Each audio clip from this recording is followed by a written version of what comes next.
12টা মাসই কিন্তু আল্লাহর মাস, কিন্তু 12টা মাসের মধ্যে আল্লাহ রব্বুল আলামিন এই মুহররম মাসকে আল্লাহ রব্বুল আলামিন বলছেন যে শাহরুল্লাহ, এটা আমি আল্লাহর মাস। এটা দ্বারা আল্লাহ রব্বুল আলামিন বুঝাইতে যায় যে অন্যান্য মাসের চাইতে এই মুহররম মাসের গুরুত্ব এবং ফজিলত আল্লাহ রব্বুল আলামিনের কাছে অনেক অনেক বেশি। বলেন সুবহানাল্লাহ। এই দিনের ফজিলত এবং গুরুত্ব আল্লাহ রব্বুল আলামিনের কাছে অনেক বেশি। বুখারী শরীফের মধ্যে ইমাম বুখারী রাহমাতুল্লাহি আলাইহি বলেন যে আশুরার দিন যেই ব্যক্তি নাকি একটা রোজা রাখবে, বিশ্বনবী সাল্লাল্লাহু আলাইহি সাল্লাম হাদিস শরীফের মধ্যে বলেন যে বিগত 1 বছর আল্লাহ রব্বুল আলামিন ওই বান্দা যেই সমস্ত গুনাহের কাজ করছে, কেবলমাত্র একটা রোজা রাখার কারণে আল্লাহ রব্বুল আলামিন তার সমস্ত গুনাহ আল্লাহ রব্বুল আলামিন ক্ষমা করে দেয়। বলেন সুবহানাল্লাহ। তো এই আশুরার দিনের গুরুত্ব এত বেশি, তার কারণটা কি? ইমাম বুখারী রাহমাতুল্লাহি আলাইহি কয়েকটা কারণ বলছে, উল্লেখিত 10টা কারণ বলছে।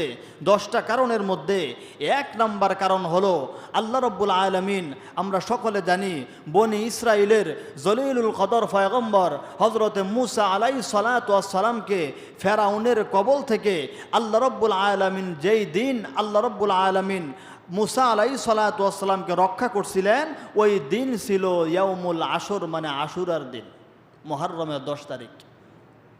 এই জন্য বিশ্বনবী সাল্লাল্লাহু আলাইহি সাল্লাম যখন নাকি মক্কা থেকে হিজরত করে মদিনার মধ্যে গেছে, তখন বিশ্বনবী দেখতেছে যে মদিনার ইহুদি যারা আছে তারা এই মুহররমের 10 তারিখ তারা রোজা রাখে।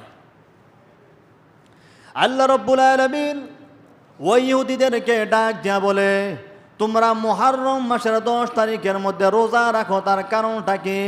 ওই ইহুদিরা ডাক দিয়া বলে, আল্লাহর নবী গো, আমাদের পয়গম্বর হযরতে মুসা আলাইহিস সালাতু ওয়াস সালামকে মহান আল্লাহ রব্বুল আলামিন এই মুহররম মাসের 10 তারিখে ফেরাউনের হাত থেকে রক্ষা করছে, এর শুকরিয়া স্বরূপ আমরা কিন্তু রোজা রাখি। আল্লাহর নবী বিশ্ব নবী রাহমাতুল লিল আলামিন বলেন, ও সাহাবে কেরাম, হযরতে মুসা আলাইহিস সালাতু ওয়াস সালামের উম্মতরা তারা যেরকম ভাবে তার নবীকে মুহাব্বত করে, আমি বিশ্ব নবী আমিও কিন্তু মুসারে মুহাব্বত করি, কারণ হযরতে মুসা আলাইহিস সালাতু ওয়াস সালাম আমার ভাই। সুতরাং তারা যেহেতু মুহররম মাসে রোজা রাখে, তো ইনশাল্লাহ আগামী বছর থেকে আমরাও কিন্তু রোজা রাখবো। এবার বিশ্বনবী সাল্লাল্লাহু আলাইহি সাল্লাম তিনিও মুহররম মাসের এই রোজা পালন করা শুরু করছে। এমনকি বিশ্বনবী ডাক দিয়া বলে, ও সাহাবে কেরাম, ওই দেখা যায় ইহুদিরা কেবলমাত্র এই মুহররম মাসের 10 তারিখ 10 মুহররম একটা রোজা রাখে, আর আমরা যেহেতু মুসলমান, আর মুসলমানের এবাদত আর দেখা যায় খ্রিস্টানদের এবাদত, দেখা যায় ইহুদিদের এবাদত যাতে করে একত্রিত না হয়, এই জন্য আমরা রোজা রাখবো 2টা। আমরা হয়তো 9 তারিখ রাখবো আর 10 তারিখ রাখবো, আর না হয় 10 তারিখ রাখবো আর 11 তারিখ রাখবো। তো এই মুহররম মাসের 10 তারিখে আল্লাহ রব্বুল আলামিন হযরতে মুসা আলাইহিস সালাতু ওয়াস সালামকে মুক্ত করছে। ইমাম বুখারী বলে, 2 নম্বর বলে, এই মুহররম মাসে আরেকটা ঐতিহ্যবাহী ঘটনা পৃথিবীর মধ্যে আছে। সেটা কোনটা? হযরতে নূহ আলাইহিস সালাতু ওয়াস সালাম একেবারে 950 বছর আল্লাহর দাওয়াত দিছে, কেউ দাওয়াত গ্রহণ করে না। এমনকি ওনার 3 জন সন্তান, তারাও দাওয়াত গ্রহণ করে না। আল্লাহ রব্বুল আলামিন জানায় দিছে, ও নূহ নবী, আপনি একটা কিস্তি বানান, কিস্তি বানায় আপনি আপনার মানুষদেরকে আপনি আহ্বান করেন, যারা নাকি কালিমা গ্রহণ করবা তারা খালি মুক্ত,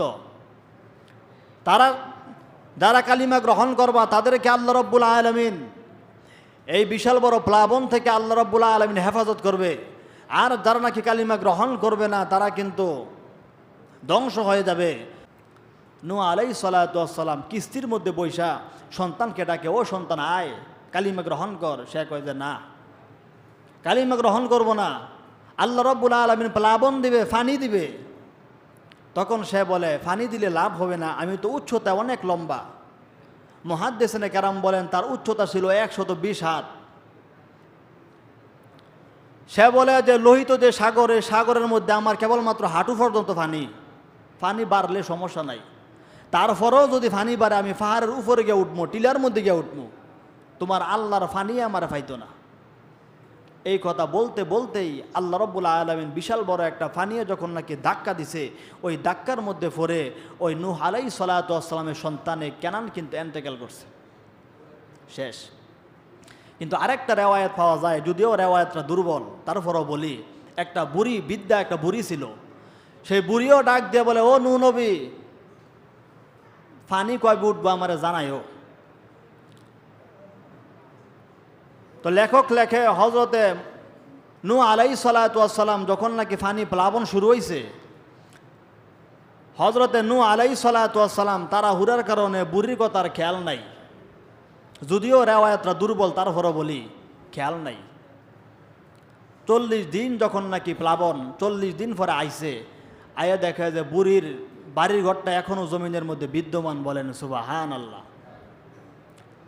হযরত নূহ আলাইহিস সালাতু ওয়াস সালাম বলে যে এত পানি উঠছে যে পানির কারণে বাইতুল্লাহ শরীফ কাবা ঘর পর্যন্ত ভেঙে গেছে, কিন্তু ওই বৃদ্ধ মহিলার বাড়ি এখনো টিকে আছে, মনে হয় মহিলা নাই। হযরত নূহ আলাইহিস সালাতু ওয়াস সালাম একটা ডাক দেই, ও বুড়িমা। লেখক লেখে যে ডাক দেওয়ার সঙ্গে সঙ্গে ওই বৃদ্ধা মহিলা ঘর ঝাড়ু দিতেছিল, ঝাড়ু নিয়ে দাঁড়ায় বলে, কি গো নবী, রেডি হইতামনি? হযরতে নূহ আলাইহিস সালাতু ওয়াস সালাম সঙ্গে সঙ্গে সঙ্গে সেজদার মধ্যে পড়ে গেছে। প্রভু, ও প্রভু, 40 দিন পর্যন্ত প্লাবনের কারণে, পানির কারণে তোমার গড় বাইতুল্লাহ শরীফ পর্যন্ত জমিনের মধ্যে তছনছ হয়ে গেছে, কিন্তু এত এত পানির মধ্যে, এত প্লাবনের মধ্যে এই বৃদ্ধা মহিলার বাড়ি কেমনে টিকে রইল বুঝলাম না। আল্লাহ রাব্বুল আলামিন হযরতে নূহ আলাইহিস সালাতু ওয়াস সালামকে জানায় দেয়, ও নূহ পয়গম্বর, কান খুলে শুনে রাখো, তাড়াহুড়ার কারণে তুমি তোমার উম্মতকে যদিও বলে থাকো, আমি আল্লাহ রাব্বুল আলামিন কিন্তু আমি আল্লাহ রাব্বুল আলামিন আমি কিন্তু আমার বান্দিকে বলে থাকতে পারি নাই, আমি আল্লাহ তারা হেফাজত করছি।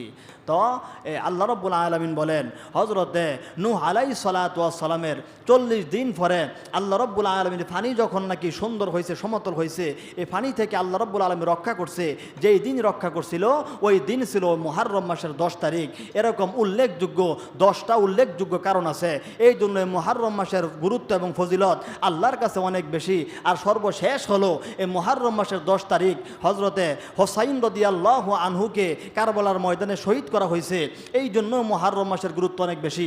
এই জন্য আমরা এই মুহররম মাসের একটা রোজা রাখবো। বিশ্বনবী সাল্লাল্লাহু আলাইহি সাল্লাম বলেন, রমজান মাসের পরে আল্লাহ রাব্বুল আলামিনের কাছে সবচাইতে শ্রেষ্ঠ রোজা হলো মুহররম মাসের 2টা রোজা।